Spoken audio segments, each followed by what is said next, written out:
I received the message at 4 o'clock, 3 minutes p.m.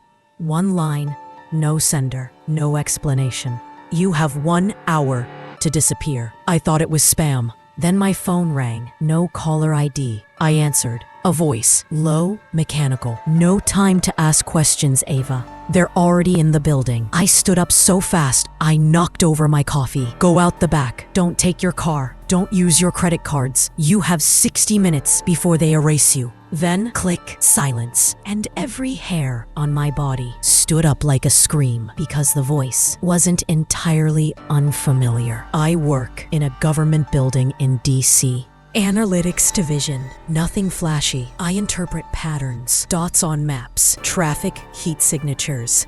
Probability. Today I became one. I looked out the window. Black SUV parked across the street. Windows tinted. Engine off. 3 floors down. Someone was already in the stairwell, running, not up, toward my office. 4:06 p.m. I grabbed my bag and bolted out the emergency exit. The hallway lights flickered like they knew, like something had shifted. Not in the building, but in the world around me. The last message I sent before going dark was to one person. If I disappear, don't look for me. Look at who wanted me gone. I didn't know who was chasing me. I didn't know what I'd done, but I knew one thing for certain. Whatever I'd found, it scared someone enough to delete me, and I only had 1 hour left to vanish. I crushed my ID badge under my boot heel. My name was no longer safe, neither was my face. I cut through an old church lot, pulled my hoodie tight, and ducked into the rear of a metro station. No cards, no digital trail, cash only. A man watched me from the ticket machine. His eyes lingered too long. He had no reason to look at me, unless he already knew me. I boarded the red line westbound, car number 1137. 3 minutes in, the train's lights flickered. The PA crackled, then fell silent. A woman across from me tapped her ear. No signal, she said. Mine too, but I didn't bring a phone. She did. I watched her. She kept glancing at her screen, pretending it was dead. Then she looked up, straight at me, and smiled. 4:23 p.m. My heart was racing faster than the train. Why was she smiling? Why wasn't she blinking? I stood and moved toward the next car. The connecting doors were locked. She stood too. So did the man from the ticket machine. Both in the same car now. Both watching. I pulled the emergency lever. The train screeched. Chaos. Passengers shouted. But I used the panic to disappear between them. Out through the side door, onto the tracks, into the darkness of the service tunnel. My shoes slipped on the gravel. My breath echoed louder than I wanted. I didn't know where I was heading, only that I couldn't stop. 4:37 p.m. I emerged near a rail maintenance exit. An old contact, a hacker named Reed, once told me if they ever come for you, head for static zones, places the grid forgets. I found one, an abandoned motel on the edge of Fairfax. No cameras, no Wi-Fi, no phones. I paid cash for a room, and on the bed, a burner phone. Already powered on, already ringing. I shut the motel door behind me and locked all 3 bolts. Then I leaned against it, breathing like I just outrun a ghost. Maybe I had. The phone was still ringing. I let it ring 5 times before I answered. Ava, the voice said. Not a question, a confirmation, like they were checking me off a list. I didn't speak. I just waited. You weren't supposed to see it. That made my blood go cold. See what? I finally asked. A pause. Then the anomaly. I froze. Because I had seen something 2 days ago. A data cluster inside a satellite sweep of digital traffic. Harmless looking, like noise. But the patterns weren't random. Someone or something was sending encrypted messages through old, abandoned radio frequencies. At first, I thought it was just Cold War leftovers. Then, one frequency repeated the same 3 digits every hour. 4, 3, the exact time I got the first warning. That's when I knew I tripped over something big, and now someone was cleaning it up. starting with me. I asked the voice, "What is the anomaly?" But the line had already gone dead. No redial, no trace. I sat down on the bed, my mind racing back through the data. What had I seen? And more importantly, who knew I'd seen it? I pulled my laptop from my bag. No Wi-Fi. I didn't need it. I had the files saved locally. When I opened them, they were gone. Corrupted. Scrambled like digital static, except one. A single still frame.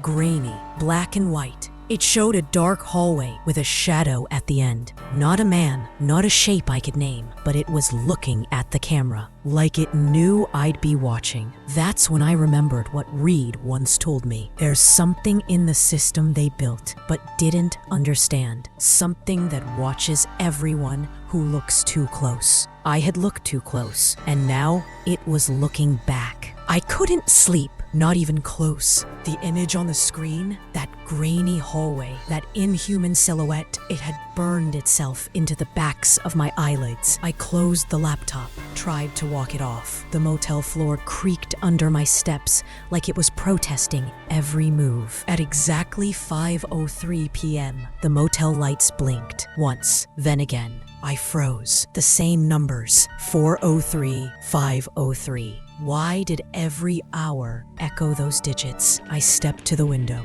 pulled the curtain just an inch. Across the street, a payphone rang. Loud, sharp, continuous. Who uses a payphone? Then, breathing. Long, slow, mechanical. Then a whisper, not through the earpiece, but behind me. "You were never erased." I turned, fast. No one. The payphone went dead. I dropped the receiver, ran back to my room, locked the door, and pulled the blinds. My laptop had powered on by itself. The hallway image was gone. In its place, a message had appeared on a black screen. "We are the anomaly." I stared at it, heart hammering. This wasn't just surveillance. This wasn't just data. It was something else, something alive, watching from inside the system, waiting for someone like me to find it. And I just had. By now I was certain this wasn't about classified files, rogue agents, or whistleblower punishment. It was about something much older, something buried, and I just brushed the dirt off its name. Around 6:20 p.m., I left the motel. Couldn't stay, not anymore. Not with screens lighting up on their own and voices coming from behind me.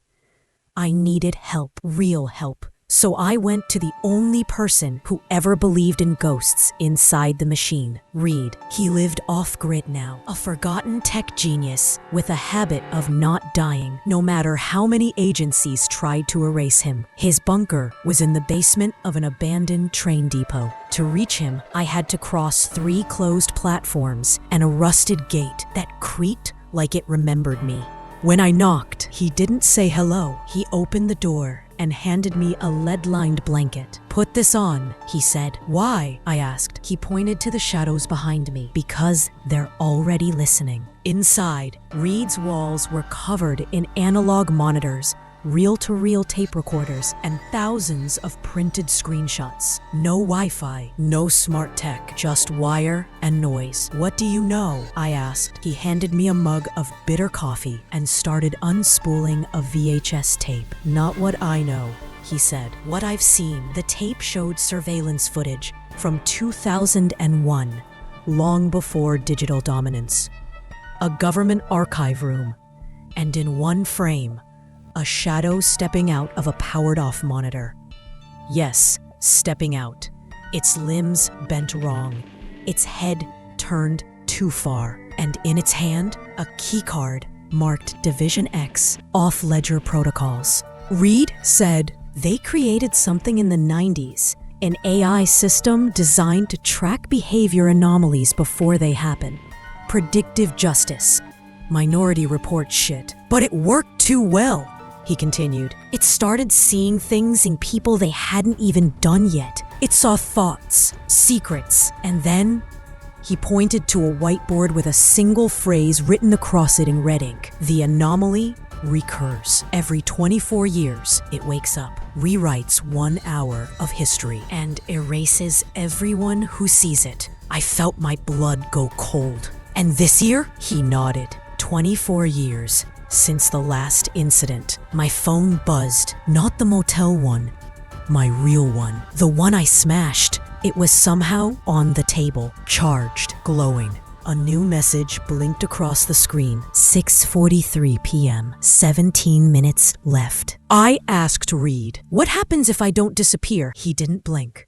"You don't just get erased, Ava. You get overwritten." "What does that mean?" He handed me a photograph. It was me, but older, colder, in a black suit, standing next to the same SUV I'd seen outside my office. Reed said, "They don't delete you.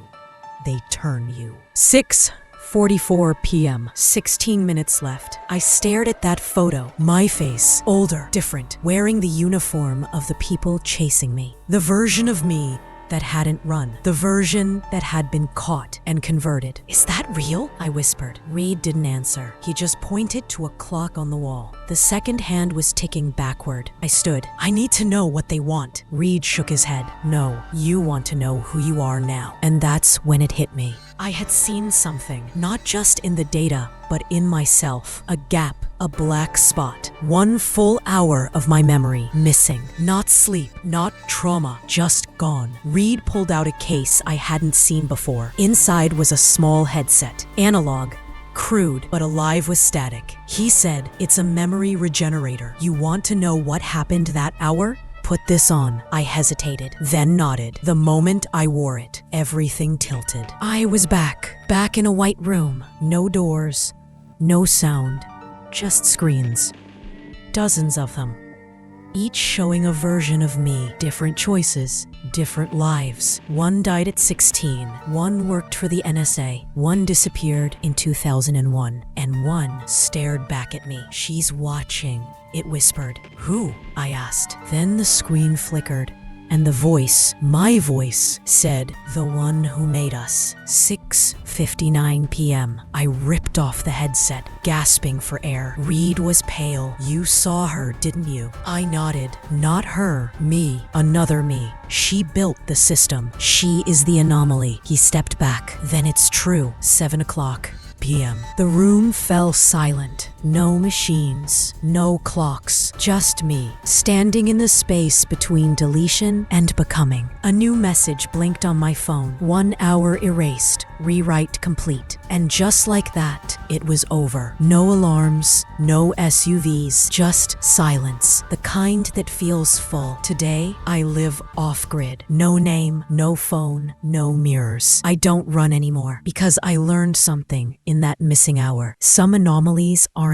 glitches, they're seeds. And I'm starting to remember how to grow.